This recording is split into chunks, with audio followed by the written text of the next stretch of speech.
বন্ধুগণ, যার কবজ হয়ে গেল। বন্ধুগণ আমার, এরপরে বান্দার ইন্তেকালের পরে তার কবরস্থ করার জন্য কবর খনন করা হয়। আহা, রুহু যদি বদকার হয়, ওই রুহুটা কাঁদতে থাকে আর বলে, সন্তানরা রে, আমার এত তাড়াতাড়ি কবরস্থ করো না, আমার কবরটা জাহান্নামের টুকরা হয়ে গেছে। সন্তান মানে না, আত্মীয় স্বজন বুঝে না, গ্রামবাসী কেউ আর রাখতে চায় না। যত বড় ধনী হোক, মরে যাওয়ার সঙ্গে সঙ্গে ঘর থেকে বের করে নিয়ে উঠানি নিয়ে চলে আসে। কত জমিদারি, বাহাদুরি, দুনিয়ার সম্পদের অহংকার, কত রাজা বাদশা, যাদের ভয়ে মানুষ থরথর করে কাঁপত, তাদের কবরের পাশে আজ গরু, ছাগল, হাঁস, মুরগি, ভেড়া, গাধা, দুম্বা চড়ে বেড়ায়। তাড়ানোর ক্ষমতা যার তাদের নাই। ওই বান্দাটার রূহ কাঁদতে দেখে আর বলে, সন্তান আমার তাড়াতাড়ি কবরস্থ করো না, আমার কবর জাহান্নামের টুকরা হয়ে গেছে। সন্তানটা বলে, তাড়াতাড়ি আব্বাজানকে কবর দিয়ে দেন। 24 ঘন্টা পরে শরীর থেকে গন্ধ বের হয়। আহারে, দুর্গন্ধে মানুষের কাছে যেতে পারে না। ছেলে মেয়ে, আত্মীয় স্বজন, গ্রামবাসী বলে, তাড়াতাড়ি কবর দাও, গন্ধ ছড়াইছে, কার কবর দুনিয়াতে রাখা যাবে না। সাদের বাড়ি, সাদের গাড়ি, সাদের জমি জমা সব রাখিয়া কবরে সেই দিন একা পথের যাত্রী হতে হবে। কবরে সেই দিন একা পথের যাত্রী, দুনিয়ার সব রেখে একা রওনা হতে হবে, একা। আল্লাহর নবী বললেন, কবরে নিয়ে যাওয়া হয়, গোসল করানো হয়, তখন রুহুটা কাঁদতে থাকে। দেখবেন যখন গোসল করা হয়, আলতো আলতো ভাবে তার শরীর মেসেজ করে ধুতে হয়। জোরে চাপ দেওয়া তার নিষেধ। ধীরে ধীরে ধীরে ধীরে তারে গোসল করানোর নিয়ম। পানি ঠান্ডা দিতে হয় না, কুসুম কুসুম গরম পানি দিতে হয়। কুসুম কুসুম গরম পানি দিয়ে তারে গোসল করানো হয়। বড়ই পাতা দেওয়া হয়। আহা, পৃথিবীর বড় বড় রাজা বাদশারা চলে গেল, তাদের কবরের চিহ্ন অনেকের হারায় গেছে। কবরের মাটি পর্যন্ত হারিয়ে গেছে। তাদের রাজত্বর সীমানা আজ দুনিয়াতে নাই রে। তাদের সম্পদের অহংকার আজকে দুনিয়ায় নাই। সৈন্য সামন্ত তাদের বাঁচায় রাখতে পারে নাই। মানুষ আমরা বেহুশ। সবাইকে আল্লাহর দরবারে চলে যেতে হবে। আল্লাহ বলেন, ইন্না, নিশ্চয়, লিল্লাহি, আমরা আল্লাহর জন্য, ওয়া ইন্না ইলাইহি রাজিউন, আমরা আল্লাহর দিকে সবাই ফিরে চলে যাব। আল্লাহর কাছে সবাই ফিরে চলে যাব। আল্লাহর নবী বলতেছেন, যখন গোসল করাইয়া খাটিয়ার মধ্যে করে কাফন দাফন পরায় নিয়ে যাওয়া হয়, রূহ কান্দার বলে, সন্তান তোমার জন্য সুদ ঘুষ মানি নাই। দুনিয়ার মানুষের হক নষ্ট করে দিয়ে তোমার জন্য জমি জমা করছি। ছেলেরা মেয়েরা আজকে আমার এত তাড়াতাড়ি কবর দাও। নবীজি বলেন, আয়েশা রে, মানুষের জীবনের কঠিন সময়টা হলো এই সময়, যখন কবরে নামানো হয়। লোকটা তখন রুহুটা ভাবতে থাকে, আমার কবরে বুঝি আমার সঙ্গী যাবে। দুইজনে কবরে নামাইয়া কবর থেকে যখন উঠে চলে আসে, তখন রুহু কাঁদতে থাকে, সন্তানদারে, আমরা একা ফলায় যাইও না, কবরের জিন্দেগি বড় কঠিন। এই পথে আমি একা একা রওনা, আজ আমার সঙ্গী কেউ নাই। দুনিয়ার জেলখানায় বন্দী হইলে চেয়ারম্যান, মেম্বার, ওসিডি, সিএসপি, নেতা কর্মী দিয়া, উকিল মুক্তার দিয়া তারা সারানোর ব্যবস্থা করা হয়। কিন্তু কবরের জেলখানায় যদি নেওয়া হয়, কে সারাবে, কে দেখতে আসবে সেই দিন? আমার রসুল ছাড়া আর কোন গতি নাই। কথা কর ঠিক কিনা? উপায় নাই রে, উপায় নাই রে, উপায় নাই। আমার পীর মুর্শিদ মাঝে মধ্যে গাইতেন, উপায় নাই রে, উপায় নাই রে, উপায় নাই। দয়াল নবীর কদম বিনে উপায় নাই। দয়াল নবীর চরণ বিনে উপায় নাই। কবরে যেই দিন আপনি একা, কেউ নাই, সেই দিন সন্তানরা কেঁদে কেঁদে কবরের পাশ থেকে বিদায় জানাই চলে গেল। ভাই বিরাদাররা বিদায় জানাইল, বন্ধুরা আপনারা কবর দিয়ে চলে যায়, তারা চা নাস্তা করবে, হাসি তামাশা করবে, গল্প গুজবে তারা ব্যস্ত হয়ে যাবে। সন্তান 2-3 দিন কাঁদবে, স্ত্রী 2-1 মাস কাঁদবে, মা হয়তো সারা জীবন কাঁদতে থাকবে, বাবা হয়তো জীবনের শেষ সময় পর্যন্ত আপনার চিন্তায় কাঁদতে থাকবে। দুনিয়ার মানুষ আপনাকে একদিন বলে যাবে, কিন্তু নবীর কদমের গোলামি যদি করে যান, আল্লাহ নবী ডাক দেয় বলেন, উম্মত সবাই বললে আমি নবী ভুলবো না, আমি নবী ভুলবো না। সবাই ভুলে যাবে রে, আমি নবী ভুলবো না। আপনার কবরে রসুল দেখার জন্য আসবে, কবরে দেখার জন্য আসবে। আমার উম্মত কেমন আছে দেখে আসি। যদি রসুলের গোলামি করে যান, দুনিয়ার আখিরাত আপনার জন্য ধন্য হয়ে যাবে। আল্লাহর নবী বলতেছেন, উম্মত রে, তোমরা বান্দারে কবরস্থ করিয়া তাড়াহুড়া করে কবর থেকে তোমরা চলে আসবে না। আল্লাহর নবী কবরস্থ করার পরে কবরের পাশে নবীজি দাঁড়ায় থাকতেন, বসে থাকতেন। আল্লাহর নবী বসে বসে তাসবিহ পড়তেন। আল্লাহর নবী ডাক দিয়ে বলেন, উম্মত তোমরা কবরস্থ করার পরে তাড়াহুড়া করে তোমরা চলে আসবে না, তোমার ভাইয়ের কবরের কাছে তোমরা দাঁড়ায় থাকবা।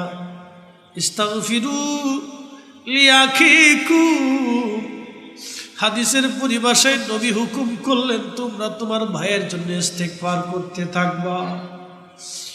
অনেক মানুষ আছে দেখবেন কবরস্থ করার পরে বলে তাড়াতাড়ি চলে যান, সরে চলে যান, কবরের পাশে আর থাকবেন না, চলে যান। না না, এদের কথা শুনবেন না, এরা বেদাতি।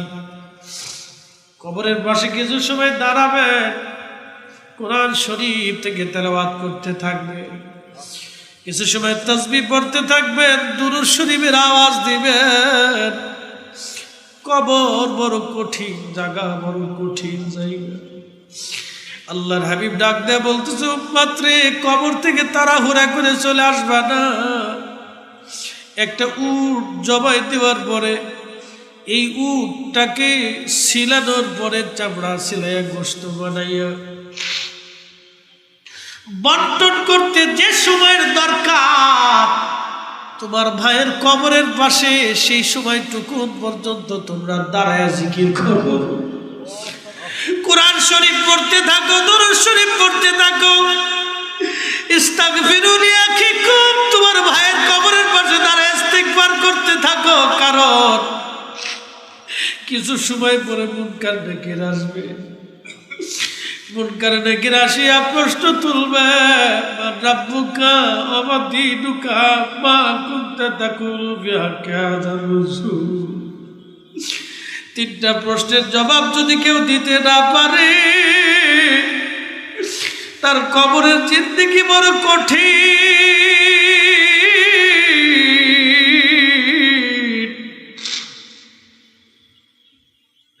তার আখিরাতের জিন্দেগি বড় কঠিন।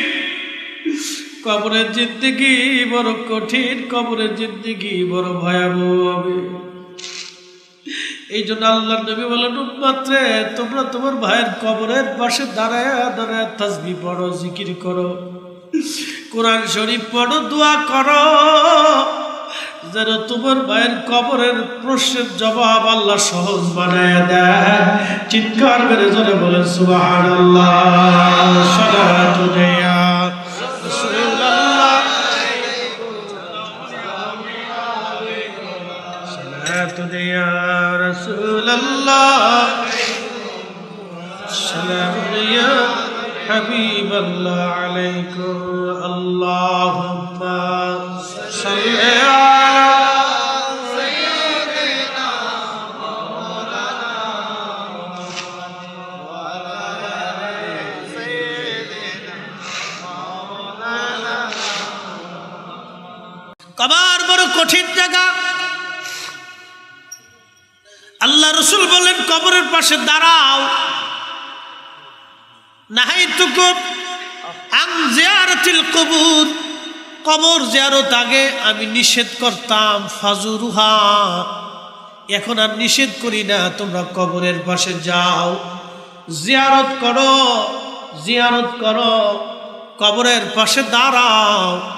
কবরের পাশে দাঁড়াইলে তোমার দুইটা লাভ হবে, একটা আখিরাতের কথা মনে হবে, 2 নম্বর তোমার দিল পাথরের মতো যদি শক্ত হয়, কবরস্থানে কবরের পাশে দাঁড়াইলে মোমের মতো নরম হয়ে যাবে। একবার জোরে বলা যাবে কি সুবহানাল্লাহ। প্রিয় উপস্থিতি, বেশি বেশি করে কবরের পাশে যাবেন, যদি সম্ভব হয় রাত্রিবেলা যাবেন, রাতের আধারে শেষ রাত্রে ফজরের সময় যাবেন, অথবা সন্ধ্যা রাত্রে যাবেন। যদি বেশি ভয় হয় তাহলে ফজরের নামাজের সময় আপনি যাবেন, অথবা ফজরের নামাজ পড়ে অন্ধকার অন্ধকার থাকতে থাকতে যাবেন। ঠিক ওই সময় আপনার শরীর ঠান্ডা হয়ে যাবে, ঠান্ডা হয়ে যাবে, শীতল হয়ে যাবে, আপনার আল ঠান্ডা হয়ে যাবে। এই জন্য কবরের পাশে দাঁড়াবেন, জিয়ারত করতে যাবেন, মার কবরের পাশে দাঁড়াবেন। বলে, হুজুর কবরের পাশে দাঁড়াইলে কি লাভ? বলে দিয়ে যাই, যখন আপনি সালাম দিবেন মায়ের কবরের পাশে দাঁড়ায়, আপনার মা সালামের জবাব দিবে। মা দেখে কিন্তু আপনি দেখেন না, রুহু দেখে, মা দেখে আর খুশি হয়ে বলে, আমার করিম আমার জিয়ারতে আসছে। আল্লাহু আকবার, আমার করিম আমার জিয়ারতে আসছে, আমার করিম আমারে ভুলে নাই। বাবার কবরের পাশে যখন দাঁড়াবেন, বাবার রুহুটা কান্দার বলে, দেখ আমার করিম আসছে, আমারে ভুলে নাই, আমার করিম আমার জিয়ারত করার জন্য আসছে। তারা দেখে কিন্তু আপনি দেখেন না, আপনার সালাম তারা শুনে কিন্তু আপনি শুনেন না, আপনার কথা তারা শুনে, মুনাজাত শুনে, কিন্তু আপনি তাদের কথা শুনেন না। একদিন মাটি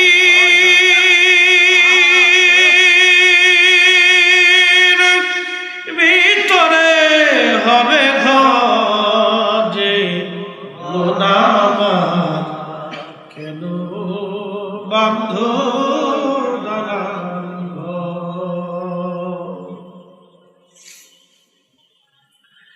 বড় কঠিন জায়গা কবর।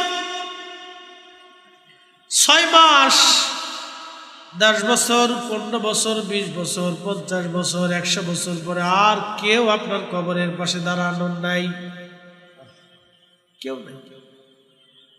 ছেলে যতদিন বেঁচে থাকবে ততদিন হয়তো সন্তান আপনার কবরের পাশে হয়তো দাঁড়াবে কোনো না কোনো সময়, কিন্তু নাতির জমানা যখন আসবে, দাদার কথা নাতিরা আস্তে আস্তে ভুলে যাবে। পুতির জমানা আসার পরে আপনার কবরের চিহ্ন জগৎ থেকে হারিয়ে যাবে। মাত্র 50 বছরের ব্যবধানে আপনি পৃথিবী থেকে নিশ্চিহ্ন হয়ে গেলেন, হারিয়ে গেলেন। মাত্র 50 বছরের ব্যবধানে আপনার সন্তান, আপনার বংশ থেকে আপনি হারিয়ে গেলেন। এখানে যদি আমি জিজ্ঞেস করি, কয়জন বাবার কবরের পাশে মাসে একবার যান, সপ্তাহে একবার যান? খুব কম পাওয়া যাবে। যদি জিজ্ঞেস করি দাদার কবরের পাশে মাসে একবার যান কি আছেন, তাহলে পাওয়াই যাবে না। যদি বলি বছরে একবার কি আছেন, হয়তো দু একজন হাত বাড়াইতে পারে। যদি জিজ্ঞেস করি আপনার দাদার বাবার কবরের পাশে কয়বার দাঁড়ান, খুঁজেই পাওয়া যাবে না। এটাই পৃথিবী। পৃথিবী থেকে অহংকারী হওয়ার কিছু নাই, পৃথিবী থেকে উচ্ছৃঙ্খল হওয়ার কিছু নাই, দুনিয়া থেকে দুনিয়া পাওয়ার পরে পাগল পড়া হওয়ার কিছু নাই। আখেরাতের কথা চিন্তা করা লাগবে আপনাকে। আখেরাতের জন্য আপনাকে সামানা নিতে হবে, আখেরাতের জন্য নবীর গোলামি নিতে হবে, আখেরাতের জন্য কিছু রুজি সদাই আপনাকে নিয়ে যাওয়া লাগবে। সেই সদার নাম হলো ঈমান আর আমল। ঈমান আর আমল। এই জন্য ঈমানকে বিক্রি করতে হয় না, ঈমান বিক্রি করতে হয় না। ঈমান আকীদা কারো কথায় জলাঞ্জলি দিতে হয় না, কারণ ঈমান চলে গেলে আর ঈমান পাবেন না। একবার বেঈমান হয়ে যদি কবরে চলে যান আর আপনি ঈমান পাবেন না। যদি আমলহীন হয়ে কবরে যান, ক্ষমা পাওয়ার রাস্তা হতে পারে, কিন্তু বেঈমান হয়ে কবরে চলে গেলে ক্ষমা পাওয়ার আর কোনো রাস্তা নাই। এই জন্য সাহাবীরা জীবন দিয়ে দিছে, চামড়া দিয়ে দিছে, গোশত দিয়ে দিছে, ঈমান দেয় নাই, ঈমান দেয় নাই। আমরাও সুন্নিরা জীবন চলে যাবে, আমাদের ঈমান আমরা বিক্রি করব না। কথা বলেন ঠিক না ঠিক? বুঝে যান। মালাকুল মউত আসবে, দুনিয়াতে থাকার কোনো সুযোগ নাই। মালাকুল মউত আসবে, আহারে তার সুরত আছে, বিরাট বড় সুরত। আজরাইলের আসল সুরত খুবই বিকট, খুবই ভয়াবহ সুরত তার।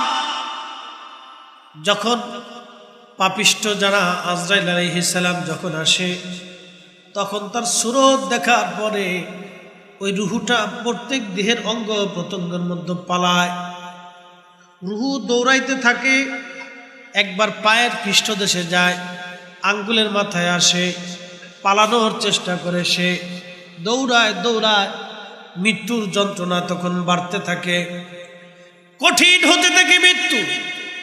কত কঠিন মৃত্যু!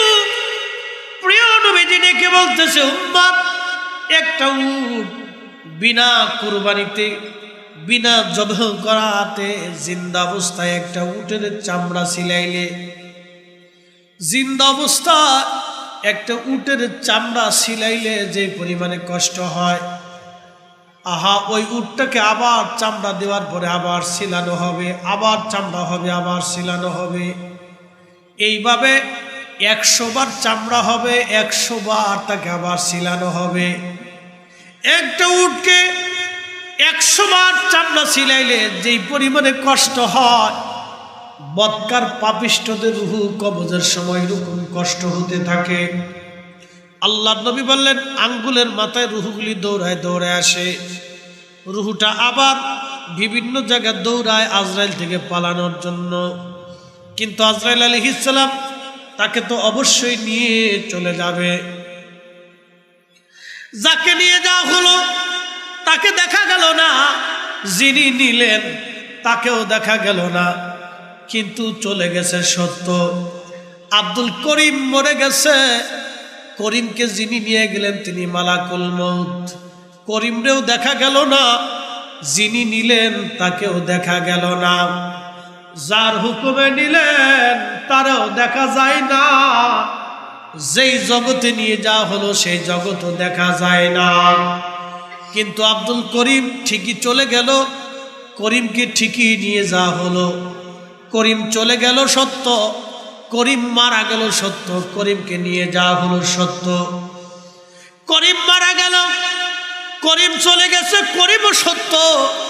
যিনি আজরাইল নিলেন তিনিও সত্য, যার হুকুমে নিয়ে যাওয়া হলো তিনিও সত্য, যেই জগতে নিয়ে যাওয়া হলো সেই জগতের সত্য। আল্লাহর কোরআন বলতেছে, সুম্মা তুরাদ্দুনা ইলা আলিমিল গায়বি ওয়াশ শাহাদাত।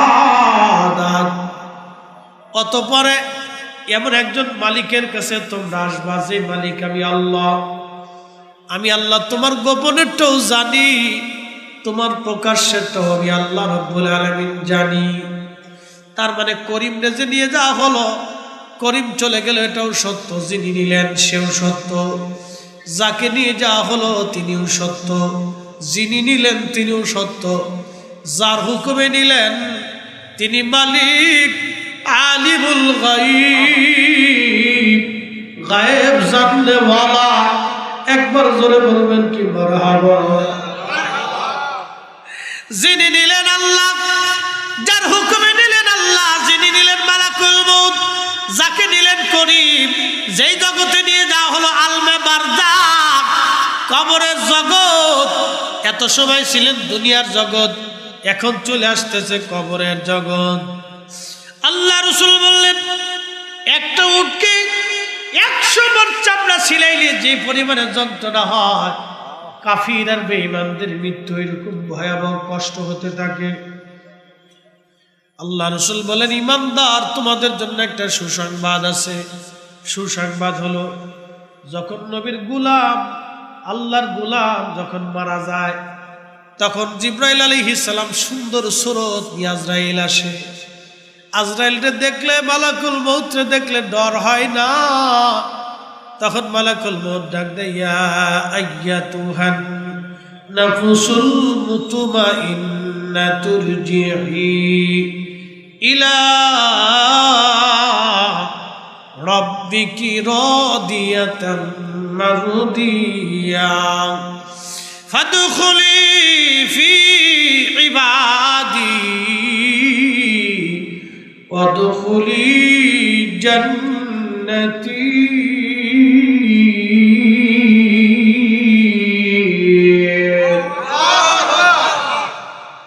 ইয়া আইয়াতুহান নাফস, হে নফসে মুতমাইন্না, প্রশান্ত আত্মা, হে প্রশান্ত আত্মা, তুমি নবীর গোলামি করেছো, আমি মালিকের আইন তুমি তোমার নিজের জীবনে বাস্তবায়ন করেছ। হে নফসে মুতমাইন্না, তোমার দ্বারা কোনো মানুষের ক্ষতি হয় নাই, তুমি কোনো মানুষের হক নষ্ট করো নাই, তোমার দ্বারা কোনো মানুষ কষ্ট পায় নাই, রাষ্ট্রের ক্ষতি হয় নাই, সমাজের ক্ষতি হয় নাই। তুমি নবীর গোলামি করে আল্লাহর আইন মেনে মেনে তুমি চলে আসছো। হে নফসে মুতমাইন্না, প্রশান্ত আত্মা, সুস্থ আত্মা, তুমি আসো আমি আল্লাহর দরবারে। একবার জোরে বলা যাবে কি মারহাবা। এজন্য ওলিরা ইন্তেকাল করলে তাদের মাজার হয়। ওলিরা ইন্তেকাল করলে মানুষ তাদের জিয়ারতে, কারণ তারা নফসে মুতমাইন্না। ইরজিই, আসো, ইলা রাব্বিকি রাদিয়াতাম মারদিয়া, আমি আল্লাহর খুশির দিকে তুমি আসা। আমি আল্লাহ তোমার উপরে খুশি, আমি আল্লাহ তোমার উপরে খুশি। ফাদখুলি ফি ইবাদি ওয়াদখুলি জান্নাতি, তুমি আমার নিয়ামত প্রাপ্ত বান্দাদের সাথে আমার জান্নাতে, তুমি সেই জান্নাতে আসো। এই জন্য ওলিরার ইন্তেকালের পরে তাদের কবর জান্নাতের বাগান হয়ে যায়, রওজাতুম মিন রিয়াজিল জান্নাহ হয়। তাদের কবরকে আল্লাহ রওজা বানায় দেয়, রওজা বানায় দেয়।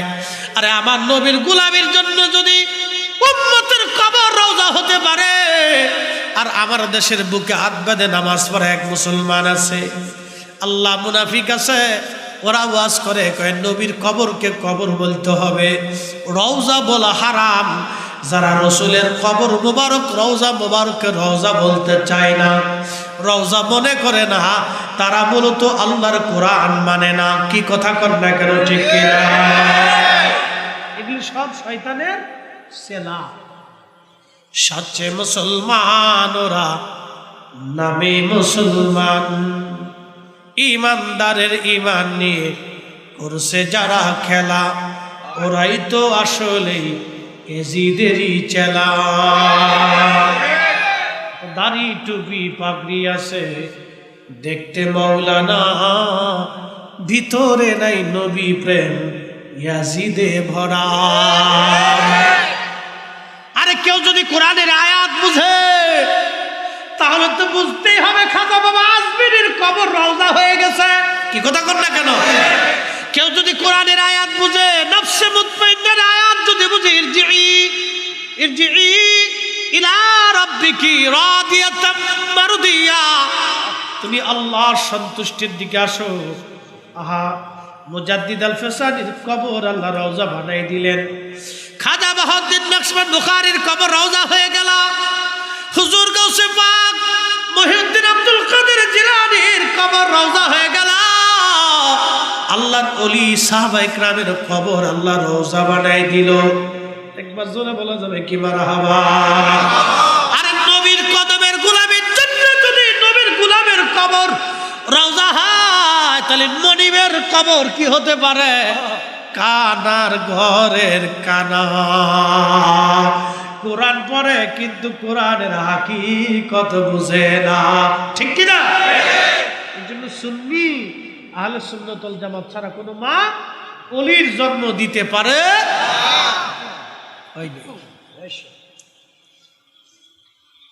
আপনাদেরকে বুঝতে হবে, আমি কোরআন শরীফ থেকে আল্লাহর ফয়সালা জানাইছি, এটা আমাদের কারো ফয়সালা না, শেরে বাংলা রাহিমাহুল্লাহর ফয়সালা না, এটা ফয়সালাটা কার? এটা কি শেরে বাংলা রাহিমাহুল্লাহ লেখছে? পৃথিবীর কোন আলেম লেখছে? আল্লাহর নবী নিজে লেখছে? না, এটা আল্লাহর কালাম। যারা বলেন কার কালাম? আল্লাহর কালাম, আল্লাহর পবিত্র জবান নিশ্চিত বাণী। রব বলেছে, ওরা আমার সন্তুষ্ট প্রাপ্ত বান্দা, ওদের কবর আমি রওজা বানাই দেই, ওদের আখিরাতকে আমি জান্নাতি বানাই দেই, ওরা আমার সন্তুষ্টির দিকে ফিরে আসে। এই জন্য আল্লাহর ওলি যারা, এদের জিয়ারত কিয়ামত পর্যন্ত চলতে থাকবে, কোনোদিনও বন্ধ করতে পারবে না। কথা কোন ঠিক কিনা? এটা চলবে চলবে চলবে। এই জন্য আল্লাহকে খুশি করে যান, আল্লাহকে সন্তুষ্ট করে যান।